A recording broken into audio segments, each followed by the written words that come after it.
If you're going to be doing a lot of web service work in your applications, jQuery, a common JavaScript library, provides a great way to work with data from web services, either in XML or JavaScript. This video is brought to you by API's Academy. I've rewritten the Irish Rail application to get the station information, but this time using jQuery. So let me translate the jQuery into JavaScript that you can understand. So here, we're going ahead and we're running the document ready function. This just means that the screen has been drawn, and then we're going to run this function starting right here when the screen has been drawn and we're ready.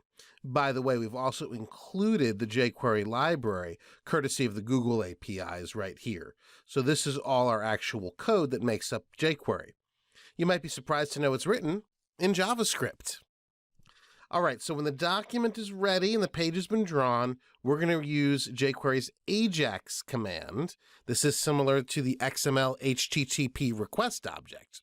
In fact, under the hood, that's what this uses. And we're going to do a get. Here is our URL. And then we have to identify the type of data coming back, which in this case is XML.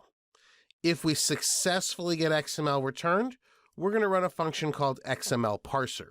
Now, by the way, when you're working in jQuery, one of the things to be really aware of are all of the closing and opening brackets and parentheses that are part of the code syntax.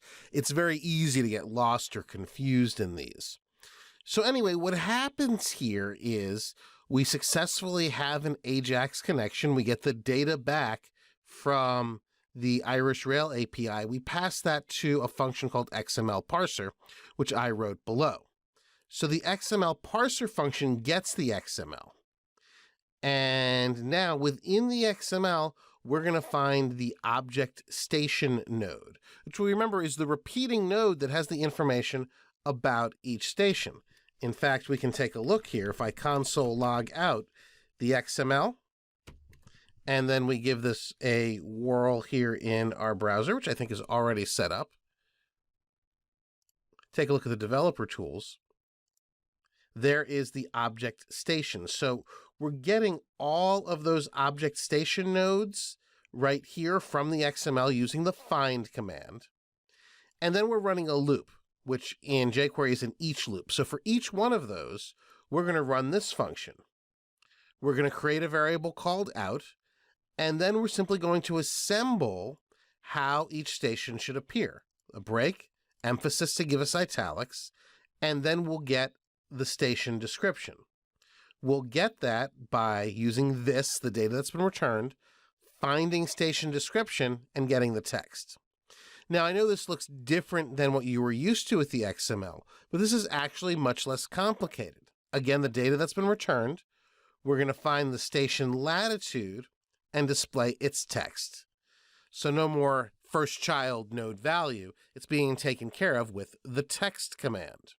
And then to get the longitude, again, data that's been returned, find station latitude, and get the text. So we do that for each of the results here that you see at the bottom that's been returned. We get the station description, we get the latitude and longitude. So we've made this giant variable string out, which contains the HTML and the data from the XML. So now we're simply going to use our result div down here. We're going to get the result div, and we're going to append to it that out variable, which contains all the information. So jQuery, I just wanted to kind of introduce you to it because it can be so powerful and make doing this type of web service application much, much easier.